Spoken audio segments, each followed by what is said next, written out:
A mensagem de texto brilhava na tela do meu celular enquanto eu ainda tentava processar a sensação de sangue grudando no meu cabelo. Não posso furar o almoço com a Clara agora. O ex dela tá enchendo o saco de novo. Consegue pedir um Uber? Foi mal, amor. Encarei as palavras do meu marido através do vidro trincado do meu celular, meu ombro deslocado gritando a cada respiração ofegante, e consegui digitar de volta com a única mão que funcionava. Ok. Aquela única palavra foi a certidão de óbito do nosso casamento de 9 anos, embora Leandro ainda não fizesse ideia. Ele estava absorvido demais consolando Clara Valença por seu mais recente drama auto-infligido para notar que sua esposa estava deitada no pronto-socorro do Hospital São Lucas, presa em algum lugar entre uma onda de pura raiva e o doce torpor da morfina. As enfermeiras já tinham me perguntado 3 vezes se havia mais alguém para quem pudessem ligar. Qualquer pessoa. Mas eu apenas continuei encarando aquela mensagem, relendo-a como se as letras pudessem magicamente se reorganizar em algo que fizesse o menor sentido. Meu marido de 9 anos tinha acabado de me dizer para pedir um Uber para voltar para a casa do pronto-socorro, depois de um acidente de carro que poderia facilmente ter me matado. Tudo porque Clara Valença, sua amiga da faculdade com dinheiro de família e uma série interminável de catástrofes românticas, aparentemente precisava mais dele. Esta manhã já parecia pertencer a outra vida. Eu estava na nossa cozinha às 6h30 da manhã, preparando o café da manhã de Leandro exatamente como ele exigia. 2 ovos com a gema mole, 3 fatias de bacon tão crocantes que se quebravam, torrada de pão de fermentação natural com só um pingo de manteiga. 9 anos do mesmo café da manhã significavam que eu podia fazer tudo no piloto automático.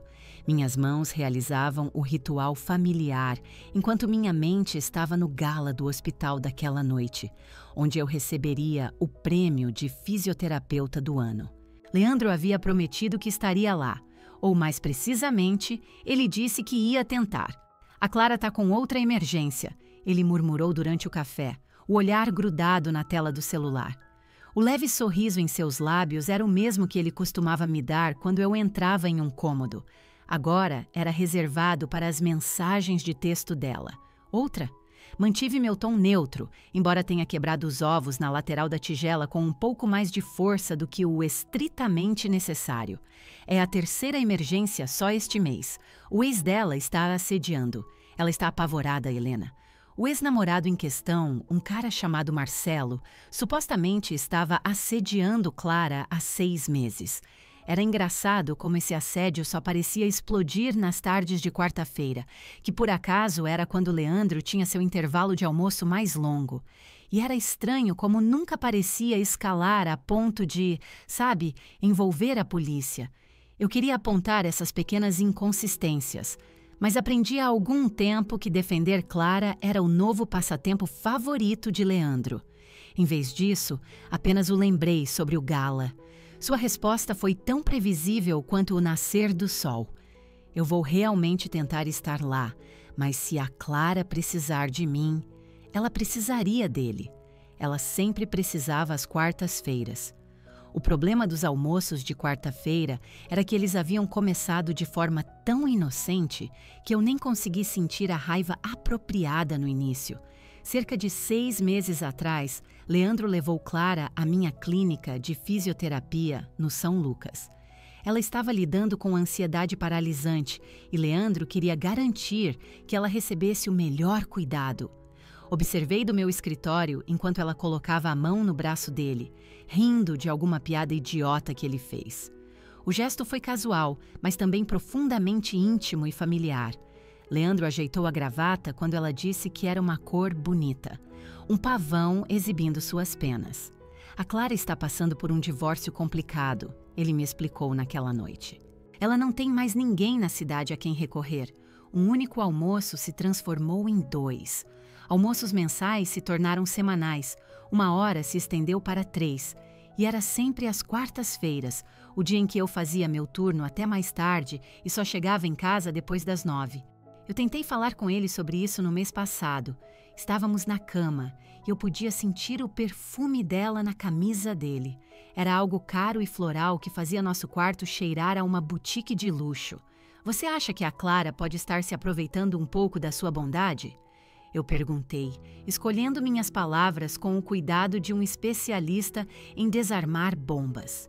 Leandro se virou para mim, sua expressão de um choque tão genuíno que por um segundo eu realmente me questionei.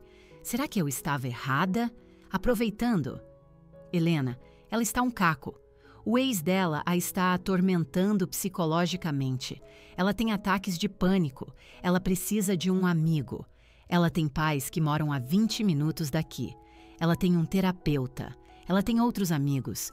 Mas ela confia em mim. Leandro disse, como se essa única palavra explicasse tudo. Como se a confiança dela fosse agora mais valiosa do que nossos votos de casamento. Catarina Ferraz, a mãe de Leandro, me puxou de lado na nossa festa de casamento, 9 anos atrás. Ela tinha bebido um pouco de champanhe a mais e suas palavras tinham a clareza afiada e honesta que só o álcool caro pode proporcionar.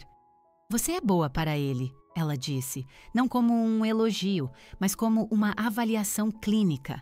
O Leandro precisa de alguém prático, alguém para impedi-lo de se desviar. Você será a âncora dele. Na época, pensei que ela estava me dando as boas-vindas à família. Agora eu percebia que ela estava me contratando para um trabalho. A guardiã de Leandro. A pessoa prática que trabalhava em turnos de 12 horas como fisioterapeuta enquanto ele brincava na agência de publicidade de seu pai, tirando almoços de 3 horas sem nenhuma repercussão. Na manhã do acidente, observei Leandro se vestir para o trabalho, meu cérebro memorizando os detalhes sem minha permissão. Ele estava usando a gravata azul escura que Clara elogiou na semana passada, a mesma gravata que eu comprei para ele no Natal de 2 anos atrás, que ficou intocada em seu armário até que ela comentou como realçava seus olhos. Sua colônia estava um pouco mais forte do que o normal. Ele havia aparado a barba com uma precisão que eu não via há meses. Reunião importante com o cliente hoje? Eu perguntei. Apenas quarta-feira, ele respondeu, e nós dois entendemos o código. Eu saí para o meu turno no hospital me perguntando quando havíamos deixado de ser uma equipe. Quando eu me tornei apenas mais um móvel no meu próprio casamento. Quando o celular dele se tornou mais envolvente do que uma conversa com sua esposa. As perguntas me assombraram durante minhas consultas matinais, durante o almoço que engoli sozinha na sala de descanso e durante a tarde que terminaria com meu sedã amassado contra uma barreira de trânsito e meu ombro arrancado do lugar. A ironia não me escapou de que eu havia passado parte da minha manhã criando um plano de fisioterapia para um dos colegas ansiosos de Clara.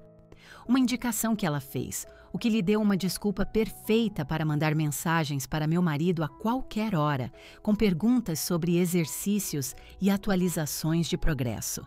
Agora, deitada em uma cama de pronto-socorro com uma sinfonia de monitores apitando ao meu redor, pensei em todas as noites de quarta-feira em que cheguei em casa e encontrei Leandro já na cama, fingindo dormir. As faturas do cartão de crédito do Clube Paulistano, que eram sempre um pouco altas demais para um almoço platônico. A maneira como ele começou a colocar o celular virado para baixo na mesa de jantar. A policial Dias apareceu ao meu lado novamente, seu rosto uma máscara de profissionalismo cuidadoso. Senhora Ferraz, tentamos ligar para seu marido mais 3 vezes. As chamadas estão caindo direto na caixa postal agora. Ele tinha desligado o celular. Ele tinha desligado o celular para não correr o risco de uma interrupção durante seu almoço com Clara. O peso dessa constatação se abateu sobre mim como uma laje de concreto. Leandro havia feito uma escolha ativa de ficar inacessível enquanto sua esposa estava em um pronto-socorro. Policial Dias, eu disse. Minha voz surpreendentemente firme, especialmente considerando que a morfina fazia tudo parecer que estava acontecendo debaixo d'água. Eu sei exatamente onde meu marido está. Ele está no Clube Paulistano, na Avenida Faria Lima. Estará em sua mesa de sempre, perto da janela, com Clara Valença. Fiz uma pausa, sentindo um pouco de sangue onde mordia o interior da minha bochecha. Você se importaria de entregar a notícia pessoalmente?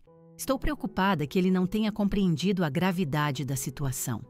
A policial Dias olhou para o meu rosto por um longo momento e eu vi um lampejo de compreensão, de mulher para mulher, em seus olhos.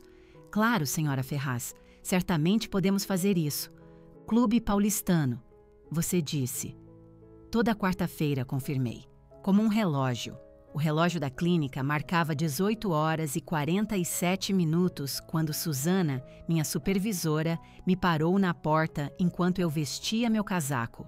Seu rosto tinha aquela mistura familiar de desespero e autoridade que sinalizava que ela estava prestes a me pedir um favor que eu realmente não queria fazer. Helena, odeio fazer isso com você, mas os relatórios de faturamento trimestrais estão uma bagunça. Temos uma auditoria na segunda-feira e eu preciso desesperadamente de alguém que realmente conheça nosso sistema para me ajudar a organizar isso hoje à noite. Minha mão pairou sobre a maçaneta da porta. Um relatório bagunçado significava pelo menos 2 horas cruzando arquivos de pacientes, códigos de seguro e registros de consultas. O gala do hospital começava às 19h30 e meu prêmio estava programado para ser apresentado às 20 horas. Leandro já havia deixado claro que a emergência de Clara era sua principal prioridade, mas uma pequena e esperançosa parte de mim pensava que talvez, apenas talvez, se eu aparecesse atrasada com o prêmio na mão, ele olharia para cima do celular e se lembraria da mulher com quem se casou. Sinto muito, Suzana. Hoje à noite é o gala do hospital. Lembra? O prêmio de fisioterapeuta do ano. A expressão de Suzana suavizou para a compreensão e então se transformou em outra coisa. Pena, talvez. Ela sabia sobre os almoços de quarta-feira de Leandro. Todo mundo no hospital sabia. Fofocas se moviam por um centro médico mais rápido que a gripe. Claro. Vá receber seu prêmio, querida. Você mais do que mereceu. A chuva começou em algum momento durante minha última consulta. Uma batida suave contra as janelas do hospital que se tornou um dilúvio total quando cheguei ao meu carro. Os limpadores de para-brisa protestaram com um guincho agudo. A borracha gasta, além de sua vida útil, mas nunca ruim o suficiente para justificar a troca. Era outra daquelas pequenas coisas em uma longa lista de tarefas que Leandro havia prometido que faríamos juntos, mas nunca fizemos. Saí da garagem do estacionamento e entrei em ruas que já começavam a alagar nos meios fios. O gala era no centro da cidade, no Hotel Unique, a 15 minutos de carro com tempo bom, mas provavelmente mais perto de 30 naquela bagunça.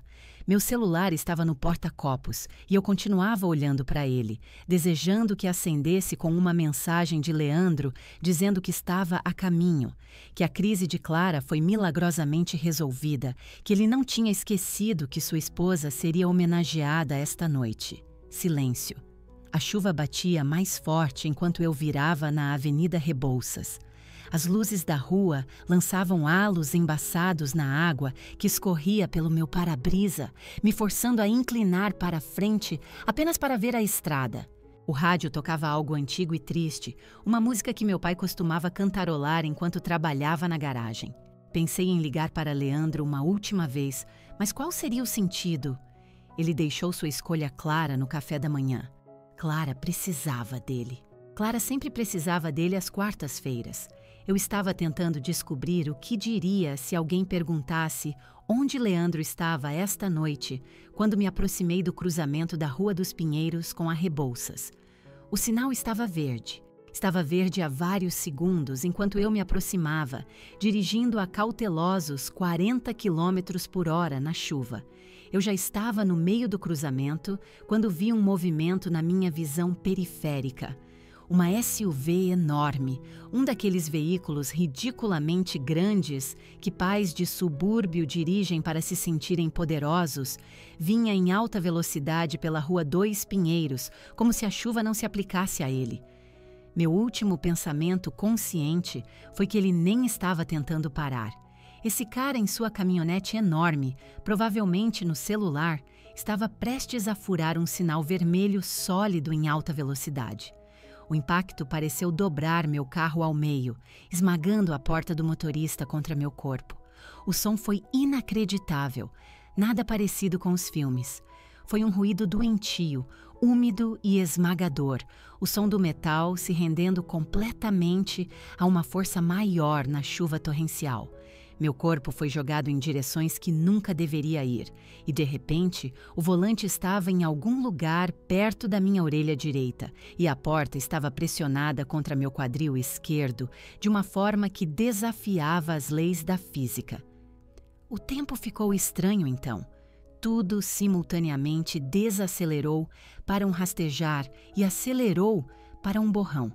Eu podia ver gotas de chuva individuais suspensas no que restava do meu para-brisa, cada uma joia perfeita e minúscula.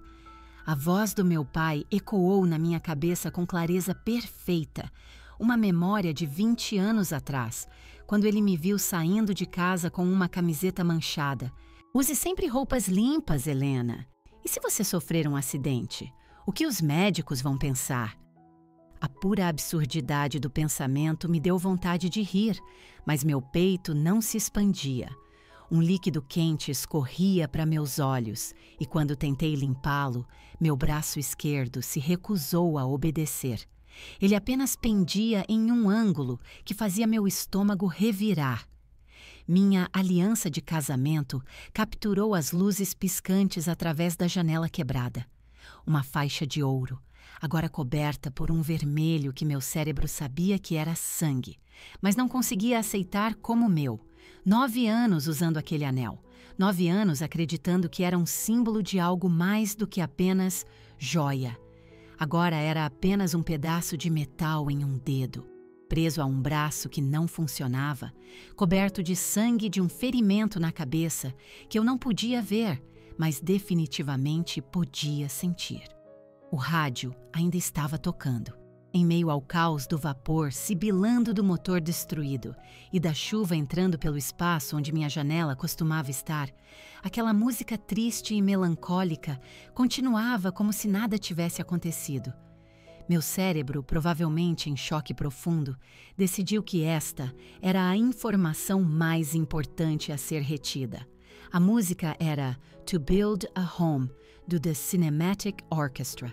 Eu consegui identificá-la mesmo, enquanto o resto do meu mundo se desligava. Alguma parte de mim achou isso sombriamente hilário. Vozes começaram a romper a bolha de choque. Uma voz masculina jovem e em pânico, o garoto da SUV, repetia variações de Eu não a vi, e o sinal estava amarelo. E ela está bem? Incessantemente. Então outras vozes se juntaram, mais calmas, dando instruções. Não a mova. Chame o 190, verifique se ela está respirando. Então, finalmente, vozes profissionais familiares. Os paramédicos chegaram mais rápido do que parecia possível, embora o tempo tivesse se tornado um conceito fluido, então talvez tivessem se passado horas. Reconheci a urgência controlada em seus movimentos, a maneira como se comunicavam em frases curtas e eficientes. Eles estavam fazendo sua avaliação inicial, vias aéreas, respiração, circulação, o ABC, que se aprende no primeiro dia de qualquer treinamento médico. Moça, consegue me ouvir? Não tente se mover. Estamos aqui para te ajudar. O jovem paramédico debruçado sobre mim não parecia ter mais de 25 anos. Seu parceiro parecia ainda mais jovem. Eu queria dizer a eles que conhecia o procedimento, que entendia a terminologia, que era fisioterapeuta no São Lucas. Mas quando abri a boca, o que saiu foi uma confusão de palavras. Ombro deslocado, provável concussão, múltiplas lacerações na testa.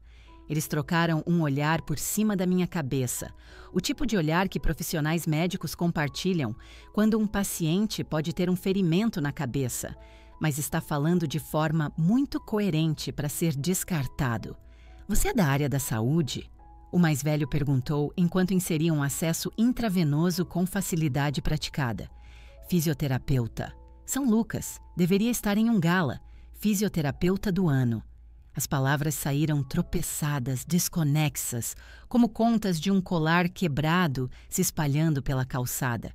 Eles trabalharam ao meu redor com uma eficiência coreografada. Um colar cervical para estabilizar minha coluna. Um exame cuidadoso do meu ombro que me fez ver tudo branco, apesar do que quer que eles tivessem acabado de injetar no meu acesso. Pressão firme no ferimento da cabeça que, aparentemente, era mais dramático do que eu imaginava, com base na rapidez com que se moveram depois de dar uma boa olhada nele. Vamos extraí-la agora, moça. Isso pode doer um pouco. Pode doer um pouco, era o jargão dos paramédicos. Para isso vai ser excruciante. Eles usaram algum tipo de ferramenta que soava como um besouro mecânico gigante para cortar o que restava da porta do meu carro. Cada vibração enviava um raio de fogo pelo meu ombro e costelas. Foquei em seus rostos, na chuva pingando de suas jaquetas, em qualquer coisa que não fosse a agonia que fazia cada respiração parecer que eu estava me afogando ao contrário. Foi quando a policial Dias apareceu nas portas abertas da ambulância enquanto me colocavam dentro. Eu conhecia seu rosto, apesar da névoa de choque e drogas. Ela pegava o remédio para a artrite de sua mãe na minha clínica todo mês. Ela era sempre falante, sempre perguntando sobre meu trabalho, meu marido, minha vida. Helena, meu Deus, é a policial Dias. Você vai ficar bem. Precisamos contatar seu parente mais próximo. Para quem devemos ligar? A resposta foi automática, programada por 9 anos de casamento. Leandro Ferraz, meu marido. Recitei seu número enquanto uma parte cínica do meu cérebro gritava que ele não atenderia, que a crise fabricada de Clara teria precedência sobre a emergência real de sua esposa, que os almoços de quarta-feira eram sagrados, enquanto os acidentes de carro de quarta-feira eram meramente um inconveniente. As portas da ambulância se fecharam com um baque pesado, me selando em uma nova realidade. A viagem para o Hospital São Lucas levou 12 minutos, de acordo com o relógio digital piscando acima da minha cabeça, embora o tempo tivesse se tornado elástico e indigno de confiança desde o momento em que aquela SUV reorganizou meus planos da noite junto com meu sistema músculo-esquelético. As placas acústicas do teto do pronto-socorro entraram lentamente em foco enquanto me moviam da maca da ambulância para uma cama de hospital. Alguém tentou torná-las alegres uma vez, pintando pequenas nuvens em alguns dos quadrados, mas anos de iluminação fluorescente as amarelara em algo que se assemelhava mais a molares velhos do que a um céu brilhante.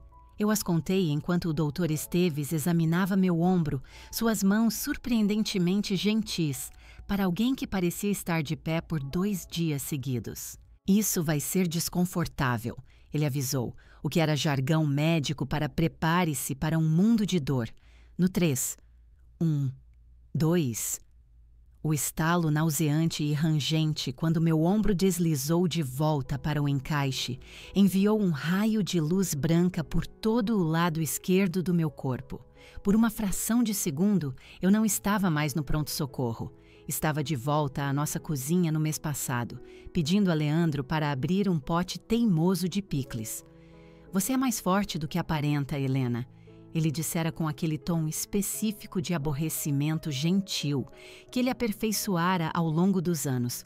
Você não precisa de mim para cada coisinha. A ironia amarga daquela memória me atingiu com mais força do que o analgésico que agora injetavam no meu acesso. Ali estava eu, com um ombro genuinamente deslocado, sem aparentar nada, e Leandro não estava em lugar nenhum. Eu me perguntei se ele acreditaria que isso era real, ou se ele assumiria que eu estava apenas sendo dramática sobre isso também, da mesma forma que me acusava de ser dramática sobre Clara monopolizar sua vida. Pronto, disse o Dr. Esteves, uma nota de satisfação em sua voz enquanto testava gentilmente a amplitude de movimento da articulação. Redução limpa. Você ficará dolorida por um tempo, mas não há danos permanentes. A enfermeira Brenda apareceu ao meu lado enquanto o Dr. Esteves passava para sua próxima emergência. Brenda trabalhava no pronto-socorro há 20 anos e você podia ver isso na maneira calma e medida como ela se movia, como se tivesse aprendido a carregar o peso do trauma de outras pessoas sem deixar que isso quebrasse suas próprias costas. Sua expressão continha aquela mistura única de simpatia e eficiência que me dizia que ela tinha notícias que eu não ia gostar. Querida, estamos tentando entrar em contato com seu marido, o número que você deu para a policial. Ela ergueu o telefone do departamento, mostrando-me o registro de chamadas. 3 tentativas. Todas foram direto para a caixa postal dele. 3 chamadas. 3 vezes distintas, o hospital tentou dizer a Leandro que sua esposa estava no pronto-socorro deles. Eu sabia exatamente onde ele estava. Podia imaginá-lo perfeitamente, sentado no clube paulistano, o celular virado para baixo na toalha de mesa engomada, dando a Clara sua atenção total, enquanto ela recontava qualquer ofensa fictícia que justificasse sua presença ali. Mas saber e aceitar eram 2 coisas muito diferentes. "Deixa eu tentar", eu disse, pegando minha bolsa com a mão boa. A tela do meu celular era um mosaico de rachaduras do acidente, mas milagrosamente ainda funcionava. Meus dedos tremiam enquanto eu digitava a mensagem, embora não soubesse dizer se era por causa da medicação ou do horror crescente de que eu já sabia como isso terminaria. "Sofri um acidente. Estou no PS do São Lucas, ombro deslocado, concussão. Pode vir me buscar?" O status da mensagem mudou para entregue quase instantaneamente. Então aqueles 3 pontinhos apareceram e meu coração deu um salto estúpido e esperançoso no peito. Ele estava digitando. Ele tinha visto. Talvez as ligações não tivessem chegado. Talvez o celular dele estivesse no silencioso. Talvez ainda houvesse uma explicação perfeitamente razoável que não envolvesse ele escolher Clara em vez de sua esposa ferida. Os pontos apareceram e desapareceram algumas vezes, como se ele estivesse compondo e apagando, procurando as palavras certas. Cada vez que desapareciam, minha esperança vacilava um pouco mais. E então, finalmente, sua resposta chegou, com a vibração suave que um dia me faria sorrir ao ver seu nome. "Não posso furar o almoço com a Clara agora. O ex dela tá enchendo o saco de novo. Consegue pedir um Uber?" "Foi mal, amor." Eu li 3 vezes, convencida de que estava alucinando. A concussão devia estar afetando minha capacidade de ler. Certamente meu marido de 9 anos não tinha acabado de sugerir que eu pedisse um Uber para a casa do pronto-socorro. Certamente ele não tinha colocado o drama recorrente de quarta-feira, de Clara acima da emergência médica comprovada de sua esposa. Mas lá estava, nas bolhas azuis e cinzas do nosso histórico de texto, 20 e poucas palavras que de alguma forma conseguiram encapsular perfeitamente tudo o que estava errado com nosso casamento. O descarte casual da minha dor, a priorização imediata da crise fabricada de outra pessoa, a sugestão de que eu deveria lidar com meu próprio transporte de emergência como se tivesse apenas furado um pneu, em vez de ter sido atingida em cheio por uma SUV. Algo fundamental se quebrou dentro do meu peito, enquanto eu encarava aquela mensagem. Não era meu coração, não exatamente, embora isso certamente fosse parte disso. Era maior, mais estrutural. Era toda a estrutura que sustentou minha vida nos últimos 9 anos. A crença fundamental de que, quando as coisas ficassem realmente ruins, quando a situação fosse realmente séria, Leandro me escolheria. Ele nos escolheria. Ele se lembraria das promessas que fez diante de Deus e de nossas famílias. Brenda ainda estava ali, observando meu rosto desmoronar enquanto eu processava a resposta do meu marido. Ela provavelmente já tinha visto essa mesma cena se desenrolar 1000 vezes, de 1000 maneiras diferentes. O cônjuge que não podia se dar ao trabalho, o parceiro que tinha lugares mais importantes para estar, o contato de emergência que não estava interessado na emergência real. Tem mais alguém que possa vir te buscar, docinho? Ela perguntou gentilmente. Olhei para o meu celular novamente, para a mensagem de Leandro ali, como uma peça-chave de evidência em um julgamento do qual eu nem sabia que fazia parte. Então olhei para Brenda, para seu rosto gentil e cansado, que já vira decepção humana demais para se surpreender com qualquer coisa. Não, eu disse, e minha voz soou como se pertencesse a uma estranha. Ninguém vem, mas eu preciso fazer mais uma ligação. Rolei pelos meus contatos até encontrar o número da policial Dias, que eu salvara meses atrás após uma série de arrombamentos em nosso bairro. Ela atendeu no segundo toque, sua voz cheia de preocupação. Helena, como você está, querida? Fiquei preocupada. Estou estável, obrigada. Policial Dias, eu tenho um pedido estranho. Minha voz estava firme como uma rocha, apesar das placas tectônicas se movendo dentro do meu peito. Meu marido não está atendendo o celular, mas eu sei precisamente onde ele está. No Clube Paulistano, na Avenida Faria Lima. Ele está em sua mesa de sempre, perto da janela, com uma mulher chamada Clara Valença. Houve uma breve pausa do outro lado da linha, e eu quase pude ouvi-la processando as implicações do que eu estava pedindo. Seria possível um policial notificá-lo pessoalmente? Continuei, cada palavra deliberada e afiada. Estou tão preocupada que ele não entenda o quão sério isso foi. Outra pausa, desta vez mais longa. Quando a policial Dias falou novamente, seu tom havia mudado. Estava cheio de uma compreensão profunda e tácita que me deu vontade de chorar pela primeira vez desde o acidente. Certamente podemos fazer isso, Helena. Clube Paulistano, você disse? Enviaremos uma viatura para lá agora mesmo. Obrigada. Ele estará na mesa perto da janela. Aqui tem a melhor vista da cidade, com a Clara Valença. Eles fazem isso toda quarta-feira. Toda quarta-feira, a policial Dias repetiu, e essas duas palavras carregavam todo o peso do mundo. Depois que desliguei, recostei-me no travesseiro fino do hospital e fechei os olhos, me permitindo imaginar a cena que estava prestes a se desenrolar. O Clube Paulistano, com suas taças de cristal e atmosfera silenciosa e elegante. Leandro inclinado, absorvido em cada palavra do mais recente lamento de Clara. A mão dela provavelmente estaria em seu braço, aquele toque casual e possessivo que significava tudo e nada. E então, as portas da frente se abririam. 2 policiais uniformizados entrariam, seus uniformes escuros, um contraste gritante com toda aquela civilidade de toalhas de mesa brancas. As conversas vacilariam, garfos ficariam suspensos no ar e cada pessoa naquele restaurante se viraria para observar enquanto a polícia se dirigia diretamente para a mesa de Leandro.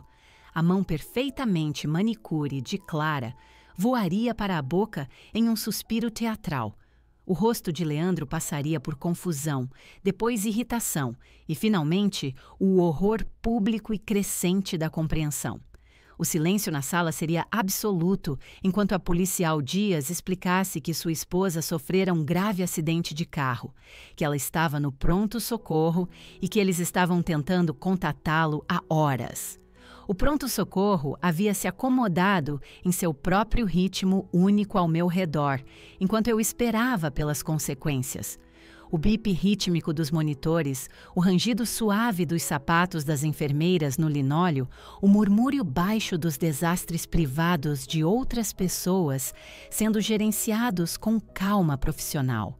Eu tinha fechado os olhos, não realmente dormindo, mas flutuando naquele limbo medicado entre a consciência e um pesadelo, quando meu celular vibrou contra o lençol engomado do hospital. 3 mensagens chegaram em rápida sucessão. O nome de Leandro iluminando minha tela quebrada como um alarme de incêndio. Helena, sinto muito. Eu não sabia que era tão sério. Por que o hospital não tentou ligar mais de uma vez? Mandar a polícia foi completamente desnecessário e simplesmente vingativo. Encarei as palavras, observando-as borrar e focar, enquanto minha concussão tornava na leitura um exercício frustrante. A progressão de sua lógica era quase um estudo de caso perfeito em narcisismo. Primeiro, o pedido de desculpas. Depois, a deflexão. Então, a acusação. Era o manual de Leandro Ferraz para evitar a culpa. Entregue em tempo real enquanto eu estava deitada em uma cama de hospital com 15 pontos cruzando minha testa. Outra vibração. Você está sendo dramática sobre isso.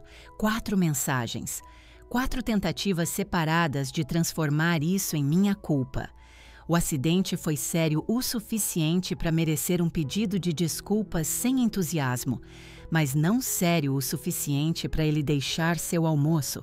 O hospital deveria ter se esforçado mais para contatá-lo, como se 3 chamadas enviadas diretamente para a caixa postal não fossem uma mensagem clara o suficiente. Mandar a polícia foi vingativo, não uma resposta lógica à sua indisponibilidade deliberada. E então, a joia da coroa de seu gaslighting, eu estava sendo dramática. Minha mão boa tremia enquanto eu colocava o celular na mesa de cabeceira sem responder. O que eu poderia dizer? Que um ombro deslocado e uma concussão não eram dramáticos o suficiente para merecer sua atenção? Que sua esposa sangrando em um pronto-socorro deveria ter esperado pacientemente pela resolução da crise de Clara? A cortina ao redor da minha cama se abriu com um farfalhar e meu irmão mais novo, Marcos, entrou, parecendo que tinha acabado de dirigir através de um furacão para chegar lá. Ele ainda estava com suas roupas de trabalho, uma camisa social e calças que o faziam parecer o advogado de contratos bem-sucedido que era. Mas agora estavam amassadas e salpicadas de chuva. Helena. Seu rosto, geralmente com o sorriso fácil e confiante que conquistava juízes e júris, estava mais sombrio do que eu já tinha visto. 2 horas, ele disse, atravessando até minha cama em 3 longos passos. Por 2 horas eu dirigi, com o estômago revirado, pensando que minha irmã poderia estar... Sua voz falhou e sua mão encontrou a minha, seu aperto gentil apesar da fúria que irradiava dele. Então eu chego aqui e a enfermeira me diz que seu marido sugeriu que você pedisse um Uber. Helena. Não. Simplesmente não. Ele puxou a cadeira de visitante com a mão livre, afundando nela sem me soltar. Deixa eu ver as mensagens. Entreguei a ele meu celular rachado e observei seu rosto se transformar enquanto ele lia as mensagens de Leandro. A mudança foi quase teatral. Primeiro incredulidade, depois um flash de pura raiva e, finalmente, um olhar frio e calculado que eu reconheci de suas batalhas no tribunal. Este era Marcos em modo de litígio, só que em vez de uma aquisição corporativa hostil, ele estava calculando a dissolução rápida e total do meu casamento. 9 anos, ele murmurou, ainda rolando a tela. 9 anos eu assisti esse cara te tratar como se você fosse a assistente dele em vez da esposa. Mas isso é um nível totalmente novo de egoísmo. Ele pegou o próprio celular, seus polegares voando pela tela com velocidade praticada.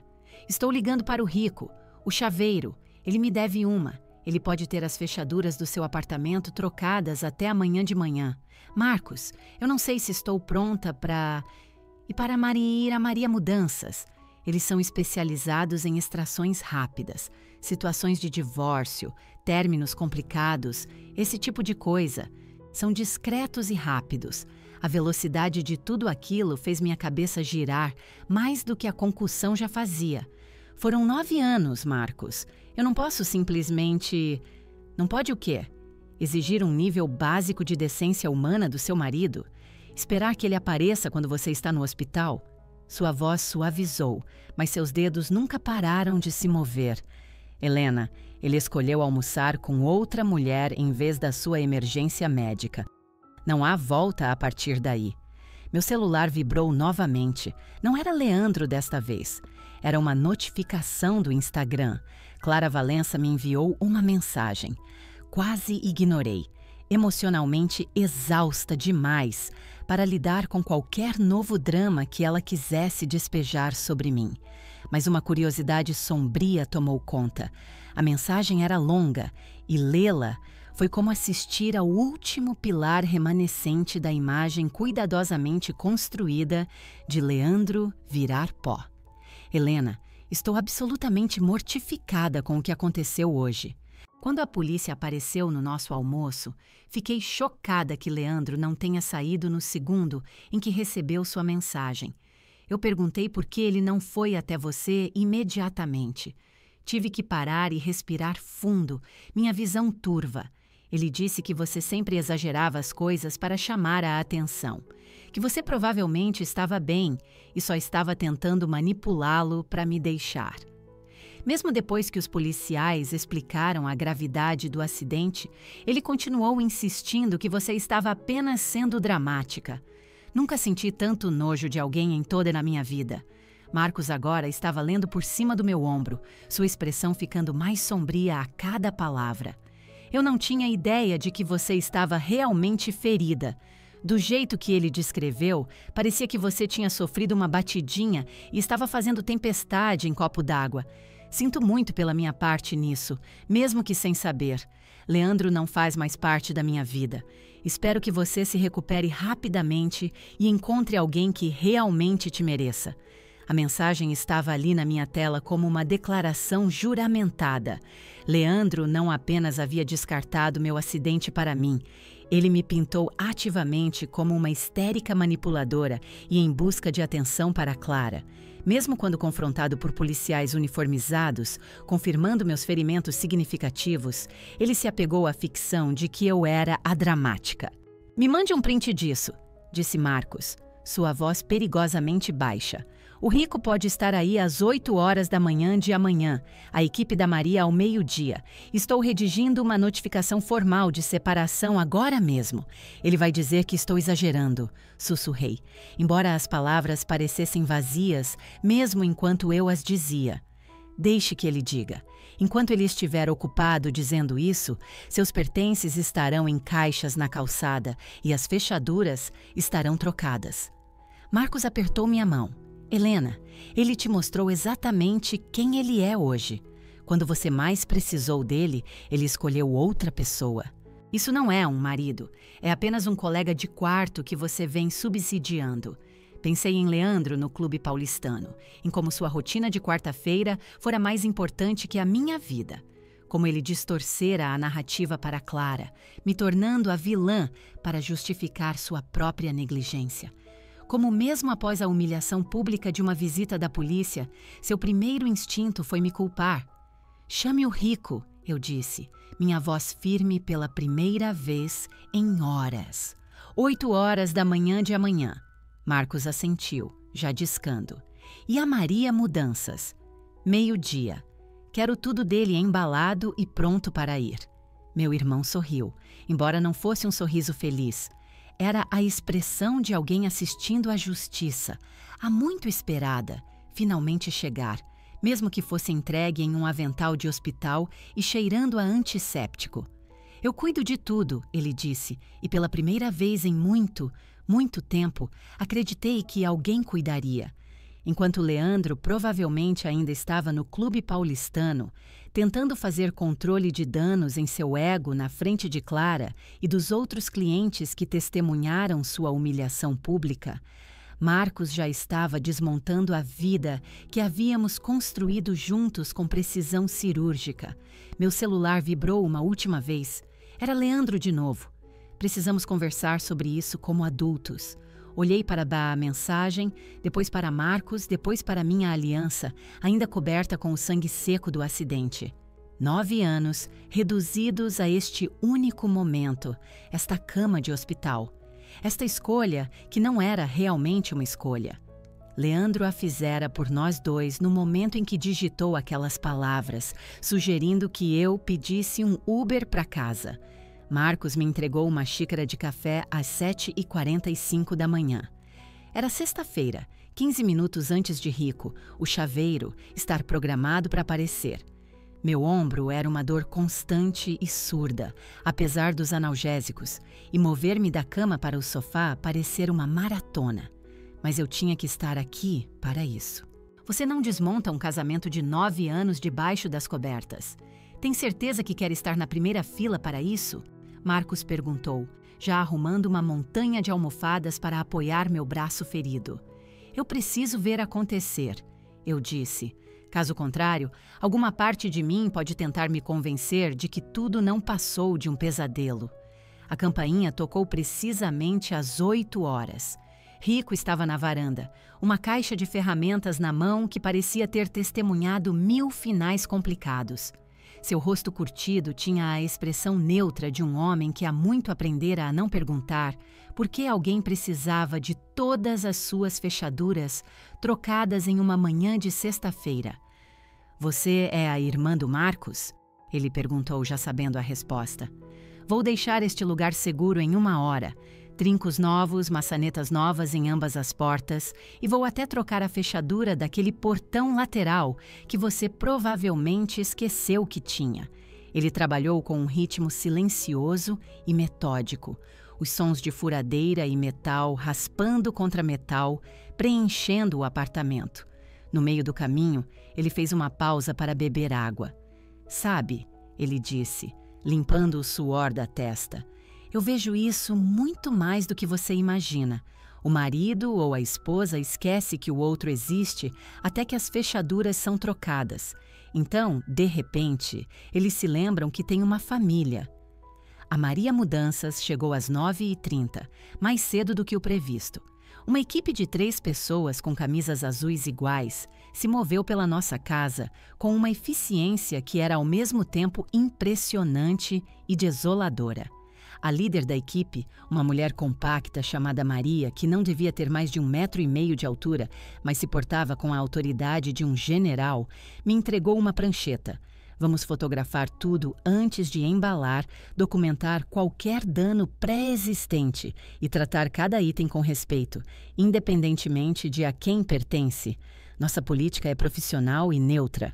Eles começaram no quarto.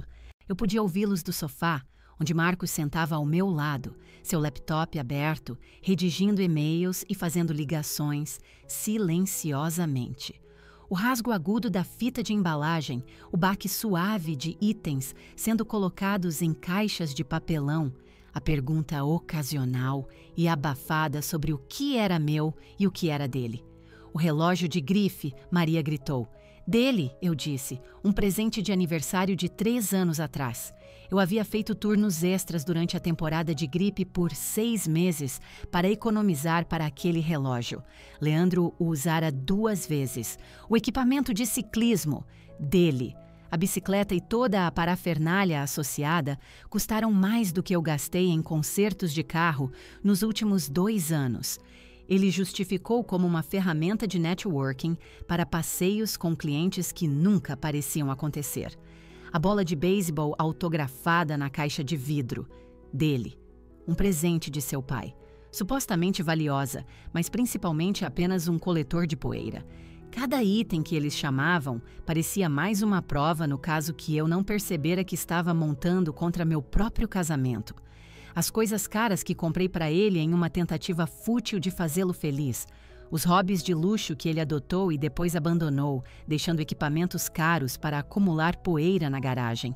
Os ternos de grife que exigiam lavagem a seco especial e custavam mais do que a mensalidade do meu financiamento estudantil. Dona Gabriela, da porta ao lado, apareceu na minha porta, da frente aberta, por volta das 10h30, segurando uma grande travessa de lasanha coberta com papel alumínio que cheirava a conforto e infância. Ela tinha 73 anos, morava no bairro há 40 e possuía uma sabedoria silenciosa e onisciente. Eu vi o chaveiro, ela disse, colocando a lasanha na minha mesa de centro. Já não era sem tempo, se quer saber. Dona Gabriela, aquele homem nunca mereceu uma mulher como você. Trabalhando todas aquelas horas enquanto ele... Ela parou, de repente achando o padrão do meu tapete intensamente interessante. Enquanto ele o quê? Incentivei gentilmente. Seu rosto se contraiu com uma mistura de culpa e desconforto. Ah, eu não quero ser a pessoa a causar mais confusão, querida. Você já passou por tanta coisa. Por favor, eu disse. O que quer que seja, eu preciso saber. Ela suspirou e se acomodou na poltrona à minha frente. Aquela mulher, a do conversível branco. Ela tem vindo às terças-feiras à tarde, às vezes, quando você está na clínica. Geralmente fica por 1 hora, talvez 2. Clara dirigia um conversível branco. As tardes de terça-feira eram meu outro dia de trabalho até tarde na clínica, quando eu ficava para colocar a papelada em dia. A informação se encaixou com uma finalidade doentia. Há quanto tempo? Talvez nos últimos 3 meses. Eu não tinha certeza do que estava vendo no início e depois não sabia como te contar. Está tudo bem, dona Gabriela. Obrigada. Obrigada por me contar. Ela se inclinou e deu um tapinha na minha mão boa. Eu te trouxe minha lasanha do divórcio, receita da minha mãe. Fiz para mim mesma 40 anos atrás, quando finalmente chutei o Sr. Gabriela para fora. Melhor decisão que já tomei. Depois que ela saiu, fiquei sentada com essa nova informação, adicionando-a à montanha de evidências que confirmava que meu casamento era uma mentira muito antes do acidente. Clara não estava apenas almoçando com Leandro. Ela estava vindo à nossa casa. À nossa cama, muito provavelmente, enquanto eu estava no trabalho, ajudando pessoas a se recuperarem de seus ferimentos e fazendo turnos extras para financiar seu estilo de vida caro. Helena. Maria estava parada no corredor com um olhar interrogativo no rosto. O escritório. Há muitos papéis, pessoais e prêmios. Como você quer que a gente lide com isso? Eu me forcei a levantar, usando a mão de Marcos no meu braço bom como apoio, e entrei no que antes fora o santuário de Leandro. Seus diplomas estavam emoldurados na parede, ao lado de certificados da agência de seu pai, e fotos dele em conferências de marketing e torneios de golfe. Era tudo um santuário cuidadosamente curado para uma versão de sucesso que eu vinha financiando por 9 anos. Embalem tudo, eu disse, tudo o que for dele. E as fotos do casamento. Olhei para a grande foto emoldurada em sua mesa. Nós dois sorrindo no dia do nosso casamento, totalmente sem noção de que eu estava sendo contratada para um trabalho, não entrando em uma parceria. Especialmente essas. O celular de Marcos tocou. Era seu assistente jurídico pelo som. Eu podia ouvi-lo ditando frases em linguagem jurídica nítida que transformavam o meu desastre emocional em um documento formal. Fim da união estável. 48 horas para retirada de bens pessoais. Nenhum contato direto permitido. Toda a comunicação deve ser conduzida através de representantes legais designados. Ao meio-dia, o apartamento era outro lugar. 58 caixas bem embaladas alinhavam-se na entrada, cada uma rotulada com o nome de Leandro e uma breve descrição de seu conteúdo. As paredes estavam marcadas com retângulos pálidos, onde suas fotos costumavam ficar. O closet principal parecia cavernoso, apenas com minhas roupas. A bancada do banheiro estava subitamente espaçosa, com espaço para minhas coisas se espalharem em vez de ficarem amontoadas em um único canto. Isso só precisa da sua assinatura, disse Marcos, estendendo a notificação formal. Era uma obra de arte em sua simplicidade fria e legal, sem emoção, sem culpa, apenas os fatos. Os pertences de Leandro estavam embalados. Ele tinha 48 horas para retirá-los. As fechaduras foram trocadas. Qualquer tentativa de me contatar diretamente seria considerada assédio. Assinei com minha mão boa. A caneta parecia estranha, mas o movimento foi firme. Parecia assinar a alta de um paciente que ocupava uma cama muito necessária por tempo demais, impedindo que alguém que genuinamente precisava de cuidados a recebesse. Vou mandar entregar isso por um motoboy esta tarde, disse Marcos. Ele receberá hoje. Ele vai dizer que estou sendo dramática, que estou exagerando. Deixe que ele diga isso para as caixas. Maria se aproximou com sua lista de verificação final. 58 caixas no total. Tudo fotografado, tudo documentado. Podemos providenciar o armazenamento se não forem retiradas dentro do prazo especificado. 58 caixas. 9 anos da vida de Leandro em minha casa, reduzidos a um número na fatura de uma empresa de mudanças. Parecia ao mesmo tempo demais e nem de longe o suficiente para representar quase uma década de casamento. Obrigada, eu disse a Maria, e eu realmente quis dizer isso. Sua equipe havia manuseado seus bens com mais cuidado do que ele jamais me demonstrou. Querida, isso é apenas o que fazemos, ela disse, sua máscara profissional escorregando por um momento. E entre nós, aqueles que escolhem encontros para almoçar em vez de visitas ao pronto-socorro, eles geralmente descobrem o que perderam uns 3 meses tarde demais. O alerta da câmera da campainha soou às 14h47 do sábado. Marcos estava na cozinha fazendo sanduíches para nós e insistindo que eu precisava comer algo além da lasanha do divórcio de Dona Gabriela, quando meu celular vibrou com a notificação de detecção de movimento. Quase ignorei, supondo que fosse um entregador ou um vizinho passeando com o cachorro. Mas algo me fez abrir o aplicativo. Leandro estava parado na minha porta, parecendo uma marionete, cujos fios haviam sido cortados. Seu cabelo, normalmente perfeito, estava uma bagunça, e ele usava assim uma camisa de trabalho amassada de ontem. Atrás dele, sua mãe, Catarina, saiu de sua impecável Mercedes preta, usando grandes óculos de sol apesar do céu nublado. Sua boca estava cerrada em uma linha tão fina que parecia um corte de papel. Eles estão aqui, eu disse a Marcos. Ele imediatamente abandonou os sanduíches e veio ficar atrás de mim, olhando para a pequena tela por cima do meu ombro. Leandro levantou a mão para tocar a campainha, depois a deixou cair.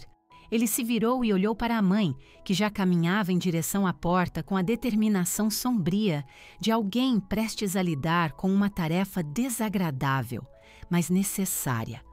Pelo pequeno alto-falante da câmera, eu podia ouvir a conversa sussurrada deles. Apenas toque a campainha, Leandro. Ela trocou as fechaduras, seu idiota. Ela não vai abrir.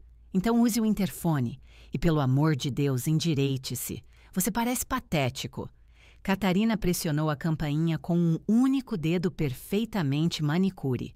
O som ecoou pelo apartamento silencioso, como um martelo de juiz. Eu não me movi do sofá. Marcos colocou uma mão firme no meu ombro. Bom, um lembrete silencioso de que eu não estava sozinha nisso.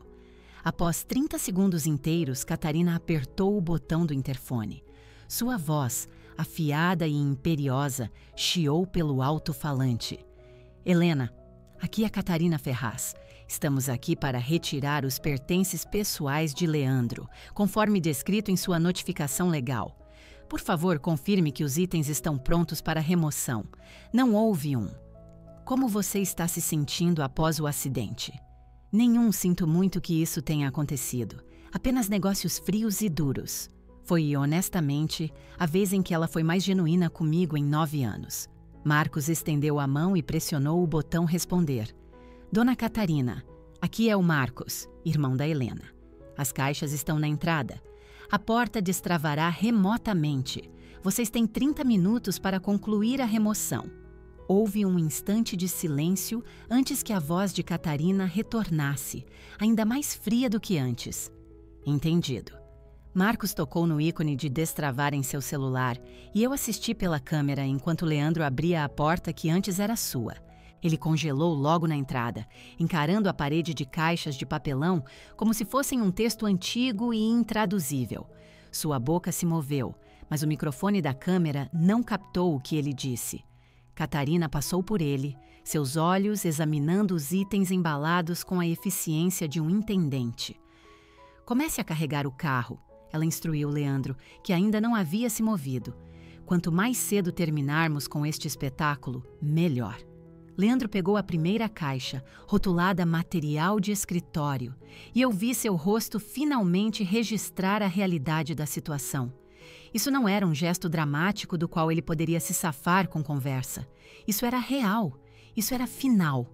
Isso estava encaixotado, rotulado e executado com uma precisão que não deixava espaço para negociação.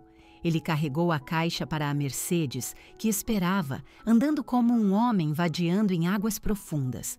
Catarina supervisionava da porta, ocasionalmente dizendo-lhe para ser mais cuidadoso com uma caixa específica, tratando todo o caso como uma transação comercial ligeiramente desagradável que ela tinha que supervisionar pessoalmente.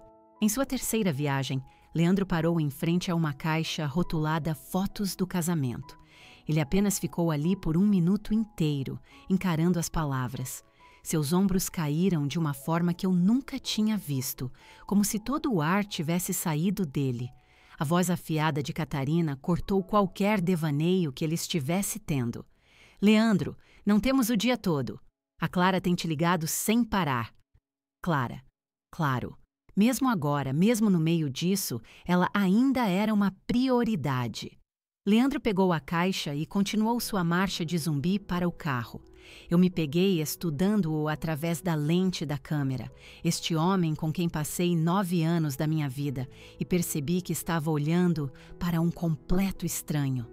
Despido de sua confiança, sua imagem curada e sua certeza de que o mundo sempre se curvaria à sua vontade, ele apenas parecia oco.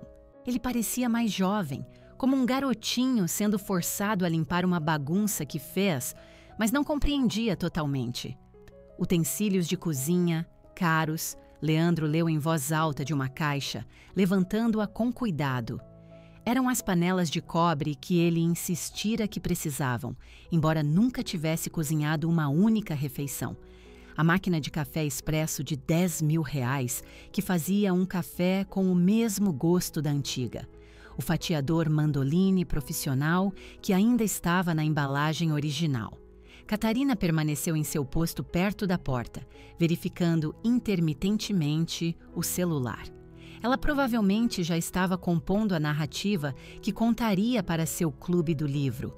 Uma história que explicaria o súbito estado de solteiro de seu filho de uma forma que não envolvesse ele abandonando sua esposa ferida por um almoço. Caixa por caixa, Leandro limpou a entrada. Suas roupas de grife, seu equipamento de exercício mal usado, sua coleção de relógios caros, seus troféus de torneios de golfe corporativos. Cada viagem ao carro parecia drená-lo ainda mais, seus passos ficando mais pesados, seu rosto mais abatido. No que deve ter sido sua 15ª viagem, ele parou em uma pequena caixa rotulada Diversos Pessoais e a abriu ali mesmo no corredor. Eu o vi tirar algo pequeno, talvez seu anel de formatura da faculdade ou as abotoaduras que seu avô lhe deixara. Ele apenas ficou ali, segurando a si o objeto, de costas para a câmera, seus ombros tremendo levemente. Leandro. A voz de Catarina era como um caco de vidro. Este não é o momento nem o lugar para sentimentalismo. Sentimentalismo. Ele chamou meu acidente de dramático. Parecia ser a palavra preferida da família para qualquer emoção que fosse inconveniente. Ele fechou a caixa e a levou para fora, mas quando voltou para a próxima carga, seus olhos estavam vermelhos. Se era de lágrimas ou simplesmente exaustão, eu não saberia dizer. E fiquei surpresa ao descobrir que não me importava. O processo todo levou 22 minutos. 9 anos de acumulação, desmontados em 22 minutos. Leandro deu uma última varrida na entrada vazia e, por um breve momento, ele olhou diretamente para a câmera da campainha. Nossos olhos se encontraram através da divisão digital e, em seu rosto, eu vi algo que nunca tinha visto antes. Um lampejo de compreensão. Não era arrependimento, ainda não, e certamente não era um pedido de desculpas. Era apenas o reconhecimento plano e vazio do que ele havia jogado fora tão descuidadamente por um almoço de quarta-feira. Catarina apareceu ao seu lado. É tudo. É, disse Leandro, sua voz mal audível. É tudo. Catarina alcançou o interfone uma última vez. Os itens foram retirados. Leandro queria que eu... Ela hesitou, e pela primeira vez, sua compostura gélida pareceu rachar. Ele queria que eu te dissesse que ele deixou a chave de casa na bancada da cozinha na semana passada. semana passada, antes do acidente. Ele já estava se afastando, já planejando sua saída enquanto eu fazia turnos extras e preparava seu café da manhã todas as manhãs. A informação deveria ter sido um soco no estômago, mas em vez disso, pareceu a peça final de um quebra-cabeça se encaixando satisfatoriamente. Eles partiram sem outra palavra. A Mercedes se afastou, o porta-malas e o banco de trás abarrotados com 58 caixas da vida anterior de Leandro. Observei até o carro virar a esquina e desaparecer, levando consigo 9 anos da minha vida que eu nunca teria de volta, mas que não queria mais. Marcos me ajudou a levantar e juntos caminhamos pelo apartamento recém-espaçoso. A bancada do banheiro parecia enorme, sem o exército de produtos de cabelo de Leandro. O closet parecia uma caverna. A parede da sala de estar exibia retângulos pálidos e fantasmagóricos, onde seus diplomas e prêmios haviam pendurado, fantasmas de conquistas que nunca foram tão impressionantes quanto ele fingia. Fiquei na sala de estar vazia por um longo momento, passando minha mão boa pela parede onde seu diploma de marketing estivera. A tinta era um tom mais claro ali, protegida de anos de luz solar. Era um retângulo perfeito do que costumava ser. Meu celular vibrou com uma mensagem de Janaína, uma colega da clínica. 2 semanas se passaram desde que as caixas partiram na Mercedes de Catarina. 2 semanas aprendendo a habitar espaços que agora pareciam vastos, silenciosos e inteiramente meus. Meu ombro estava cicatrizando, os pontos foram retirados e eu havia voltado a trabalhar em meio período, apesar da insistência de Marcos de que eu precisava de mais descanso. Você não vai acreditar em quem eu vi ontem à noite, dizia a mensagem de Janaína, seu ex no boteco do Juca, no centro. Ele estava completamente bêbado, dizendo a quem quisesse ouvir que você exagerou numa batidinha de nada. Disse que a Clara estava tendo uma crise de saúde mental grave e precisava mais dele. O garçom finalmente cortou a bebida dele depois que ele começou a chorar no copo de uísque. Li a mensagem 2 vezes, uma imagem vívida se formando em minha mente. Leandro no boteco do Juca, um lugar que ele teria esnobado 6 meses atrás, agora bêbado e desesperado, tentando girar uma narrativa onde ele era o nobre herói. E eu era a vilã. O mesmo homem que me disse para pedir um Uber do pronto-socorro agora estava chorando em um copo de uísque barato por ser incompreendido. Ele realmente alegou que a Clara era suicida. A próxima mensagem de Janaína chegou, como se isso fosse um passe livre da prisão. Mas olha só, minha prima Sara trabalha na empresa da Clara. A Clara tem postado selfies na praia em Trancoso a semana toda. Bela crise de saúde mental. Então, Clara havia fugido para a Bahia em vez de lidar com as consequências da súbita e bagunçada disponibilidade de Leandro. A mulher cujas crises constantes exigiram sua atenção imediata e total por meses, havia desaparecido no segundo em que ela poderia realmente tê-lo. Havia uma certa justiça poética nisso. Eu não respondi a Janaína. O que havia para dizer? Que eu não estava surpresa? Que Leandro, finalmente provando o gosto do abandono, era um prato que se come frio? Em vez disso, voltei ao meu trabalho, os movimentos familiares e rotineiros da fisioterapia, um bálsamo calmante. 1 mês depois, em uma tarde tranquila de quarta-feira, Roberto Ferraz entrou na minha clínica. O pai de Leandro parecia mais velho do que eu me lembrava. Seu terno caro estava ligeiramente amassado e ele tinha aquele tipo de exaustão profunda nos olhos, que vem de uma decepção profunda, não apenas da falta de sono. Helena, ele disse, aproximando-se do balcão da recepção com claro desconforto. Eu não esperava.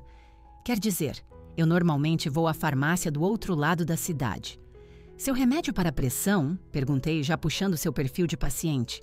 Minha voz era profissional, neutra, como se ele fosse qualquer outro paciente. Sim, o médico aumentou a dosagem. O estresse, sabe? Eu sabia. A rede de fofocas no São Lucas era nada menos que eficiente. Leandro vinha tropeçando na agência de seu pai, perdendo 3 grandes clientes em 2 semanas por perder prazos, entregar trabalhos desleixados e chegar atrasado e desarrumado. O menino de ouro que recebera um escritório de canto estava rapidamente perdendo seu brilho. Leandro não está bem, Roberto disse em voz baixa, enquanto eu preparava seu arquivo para o farmacêutico. Ele tem ligado, dizendo que está doente toda quarta-feira. Diz que não consegue lidar com esse dia da semana a mais. E a Clara, ela não atende às ligações dele. Trocou de número, aparentemente. Toda quarta-feira. O dia que fora o ritual sagrado deles, era agora o dia em que Leandro não conseguia funcionar. Ele estava finalmente aprendendo como era ser deixado para trás por alguém em quem você pensava que podia confiar. A única diferença era que Clara simplesmente parara de atender o telefone, enquanto ele havia escolhido ativamente um almoço em vez da minha emergência. Isso deve ser difícil, eu disse, mantendo o mesmo tom distante e educado que usava com todos os meus pacientes. Roberto estudou meu rosto por um momento, talvez procurando por um pingo de raiva ou triunfo. Ele não encontrou nenhum dos dois. Eu havia aperfeiçoado a neutralidade profissional no último mês. Ele tem passado de carro pelo local do acidente, Roberto acrescentou, sua voz mal um sussurro. O cruzamento onde tudo aconteceu. A mãe dele acha que ele está tentando se punir. Entreguei-lhe a papelada. Seria só isso hoje, Sr. Ferraz? Ele assentiu, aceitando a fronteira que eu havia traçado tão claramente. Enquanto ele saía, me perguntei se Leandro realmente passava por aquele cruzamento, se ele tentava imaginar a SUV esmagando a porta do meu carro, se ele finalmente entendia, mesmo que um pouco, que alguns momentos não podem ser desfeitos. 2 meses após o acidente, no exato aniversário de 2 meses, um e-mail de 3 páginas passou pelos meus filtros de spam. Leandro havia usado um novo endereço de e-mail, um criado apenas para esse propósito. O assunto era, por favor, leia. Eu finalmente entendi. Contra meu bom senso, eu o abri. Era uma aula magistral de manipulação disfarçada de epifania. Ele alegou que o estresse do trabalho havia nublado seu julgamento. Ele disse que Clara lhe dissera que era suicida, embora seu Instagram ainda estivesse cheio de fotos de sua viagem de cura para Trancoso. Ele agora tinha um transtorno de ansiedade, um que nunca fora mencionado em nossos 9 anos juntos, que o fazia congelar em momentos de crise. Ele estava em terapia por apenas 2 semanas. Ele dirigira até o cruzamento e finalmente entendera o trauma que eu havia sofrido. 2 meses tarde demais. Eu vejo o quão errado eu estava agora, ele escreveu. Quando eu estava naquela esquina, imaginei você presa no carro, sangrando e com medo, me chamando, e eu não estava lá. Eu estava comendo um robalo caríssimo, enquanto você lutava pela sua vida. O detalhe sobre o robalo era tão bizarramente específico que de alguma forma tornou tudo pior. Ele se lembrava do que estava comendo enquanto eu sangrava. Poderíamos tentar terapia de casal. O e-mail continuava. Já encontrei um terapeuta especializado em trauma e reparo de relacionamentos. Eu sei que te falhei, Helena, mas 9 anos de história não me dão direito a uma segunda chance? 9 anos. Ele estava certo sobre o número, mas errado sobre o que significava. 9 anos não eram um investimento que garantia um retorno. Era apenas tempo. Tempo que havia acabado. Li o e-mail uma vez, depois criei calmamente um novo filtro para seu novo endereço. Qualquer e-mail contendo o nome Leandro ou Ferraz iria agora diretamente para minha lixeira. Nenhuma notificação, nenhuma tentação, apenas um buraco negro digital. Marcos ligou naquela tarde, enquanto eu estava no meu intervalo de almoço, sua voz embargada por um riso mal contido. Você não vai acreditar no que acabou de acontecer. O Leandro apareceu no seu escritório. Apareceu é um eufemismo gigantesco. Ele estava esperando no estacionamento às 7 da manhã, parecendo que tinha dormido no carro.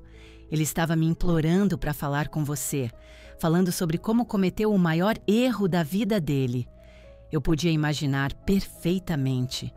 Leandro, que sempre fora tão obcecado por aparências, agora reduzido a emboscar meu irmão em uma garagem de estacionamento como um personagem de uma comédia romântica ruim. Deixa eu adivinhar, a segurança teve que escoltá-lo para fora da propriedade? Perguntei. Só depois que ele começou a gritar sobre amor verdadeiro e segundas chances. O escritório inteiro estava com os rostos colados nas janelas. Minha secretária até filmou uma parte. Ele só ficava gritando: "Ela é minha esposa, eu a amo!" Repetidamente, como se dizer isso vezes suficientes pudesse retroativamente tornar verdade. Ele nunca disse isso quando importava, eu disse em voz baixa. Não, Marcos concordou, sua voz perdendo o humor. Ele estava muito ocupado comendo robalo para dizer isso quando importava. A imagem de Leandro sendo arrastado para fora do impecável prédio de escritórios de Marcos, enquanto professava seu amor eterno, era ao mesmo tempo patética e profundamente, satisfatoriamente validadora. Não porque eu quisesse que ele sofresse, mas porque pela primeira vez em sua vida, ele estava enfrentando consequências reais e inevitáveis. Por 9 anos, suas escolhas foram amortecidas pela minha disposição em absorver o impacto. Agora, ele estava aprendendo como era a vida sem essa rede de segurança. "Helena, você está radiante", disse Janaína, erguendo uma taça de espumante barato que tinha um gosto melhor do que qualquer champanhe vintage que Leandro já insistira em comprar. "Sério, você parece 10 anos mais jovem. 6 meses se passaram e mais do que apenas meu espaço de vida havia sido transformado. Meu apartamento estava cheio de gente, colegas da clínica, alguns vizinhos, incluindo Dona Gabriela, minhas amigas do Clube do Livro, aquelas que Leandro descartara como intelectualmente pedestres. E, claro, Marcos, que estava feliz da vida na churrasqueira do Pátio dos Fundos. Servi o jantar em uma coleção de pratos descombinados que juntei de 3 brechós diferentes. Um azul com florzinhas, um amarelo com um padrão geométrico, um branco liso com uma pequena lasca na borda que eu achava que lhe dava personalidade. Leandro teria ficado horrorizado. Eu os achava charmosos. Conta a história do cara com a pedra de estimação. Alguém gritou. E Brenda, minha enfermeira do pronto-socorro, começou uma história animada sobre um paciente que chegou exigindo uma tomografia computadorizada para sua pedra de estimação doente. A sala explodiu no tipo de risada profunda e genuína que estivera ausente desta casa por anos. Ninguém estava tentando impressionar ninguém. Ninguém estava olhando o relógio. Ninguém mencionou Clara ou Leandro, ou almoços de quarta-feira. Na manhã seguinte, tive minha consulta de acompanhamento final com o Dr. Esteves.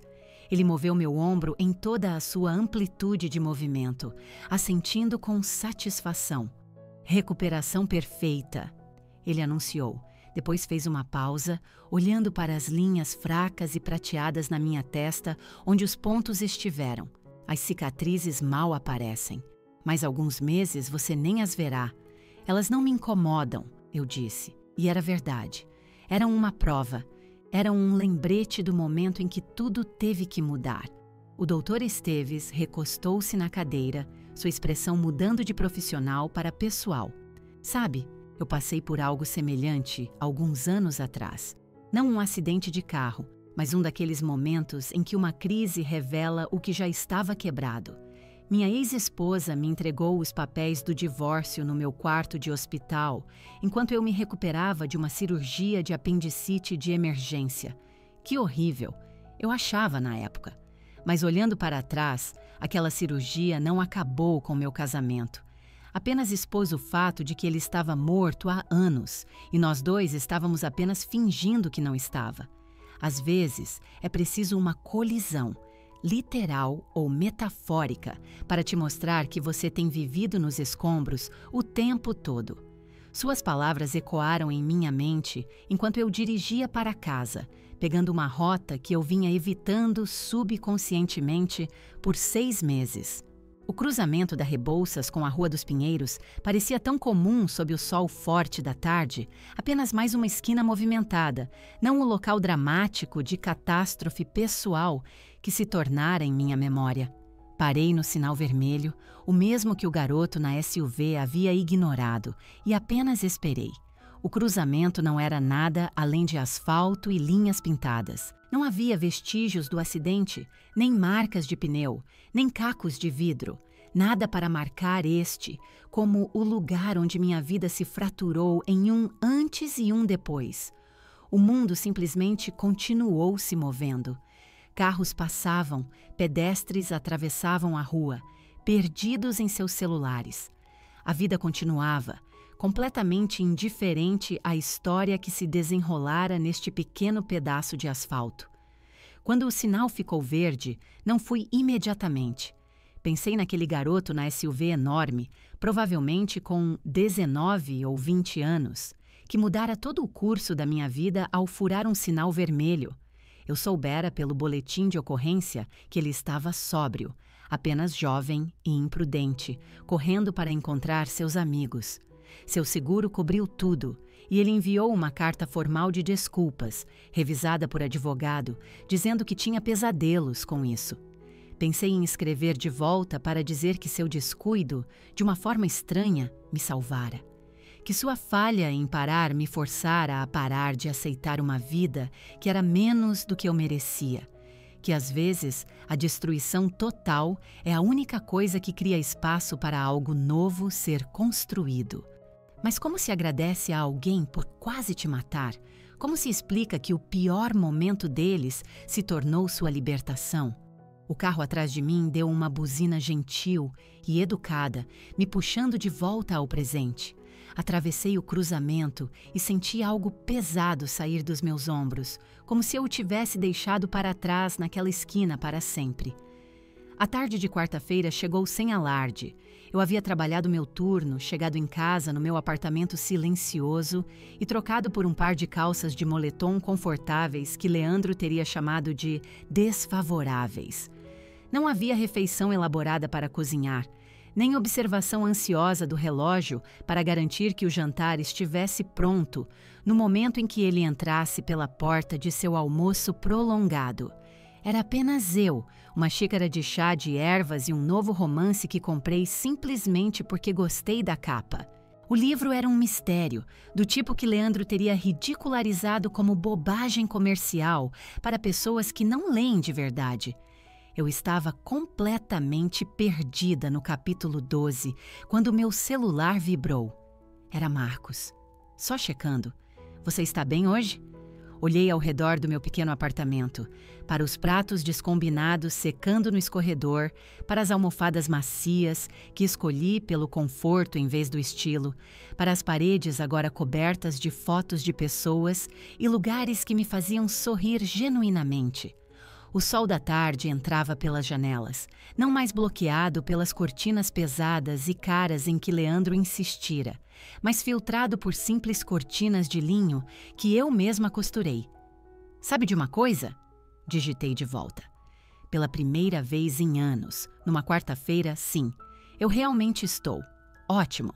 Quer comer tailandês no domingo? Aquele lugar novo que abriu perto de você. Parece perfeito. Coloquei o celular de lado e voltei para o meu livro, encolhendo os pés debaixo de mim no sofá, que agora era inteiramente meu, para ocupar. Lá fora, eu podia ouvir o som fraco de crianças brincando na rua, suas risadas carregadas pela brisa. Dona Gabriela provavelmente estava cuidando de suas roseiras, cantarolando uma das velhas canções que ela amava. Eram sons normais, do dia a dia, que sempre estiveram lá. Mas eu estava consumida demais, gerenciando os humores e ansiedades de Leandro para realmente ouvi-los. A tarde de quarta-feira se estendia diante de mim, uma tela silenciosa e vazia, livre de obrigações e pavor. Chega de me perguntar quando Leandro chegaria em casa. Chega de ensaiar explicações de por que o jantar não estava perfeito ou por que eu estava cansada demais para ouvir suas histórias de trabalho. Chega de verificar meu celular para ver se a última crise de Clara o manteria fora até mais tarde. Era apenas paz. Uma paz conquistada através de uma dor incrível, mas que valeu cada segundo da jornada que levei para chegar aqui. Eu pensava em Leandro às vezes, mas da maneira como você pode pensar em um filme que viu há muito tempo e não consegue se lembrar bem como terminou. Ele existia no tempo passado agora, um personagem de uma história diferente, um livro que eu havia fechado e colocado em uma prateleira alta sem intenção de reler. A raiva se esgotara meses atrás, substituída por algo que não era bem perdão, mas também não era indiferença. Era apenas acabado. Um capítulo que terminou no momento em que aquela SUV fez mais do que apenas rearranjar metal e vidro. Meu ombro mal doía mais, apenas uma leve rigidez quando o tempo virava. As cicatrizes na minha testa haviam se transformado em linhas finas e pálidas, que pareciam apenas linhas de expressão, evidência de uma vida vivida em vez de um trauma sobrevivido. Tudo havia cicatrizado. Os ossos, a pele e, finalmente, as partes de mim que eu nem sabia que estavam quebradas até começarem a se curar. Virei a página do meu livro, me ajeitei mais fundo no sofá e sorri para nada em particular. Era quarta-feira à tarde. Eu estava sozinha e estava feliz. Genuinamente, completamente, pacificamente feliz. A arquitetura da minha nova vida era simples, mas era sólida.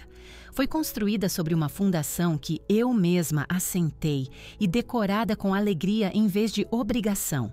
Era assim que a liberdade se sentia, não alta ou triunfante, apenas silenciosa e verdadeira e inteiramente minha. Fim da história.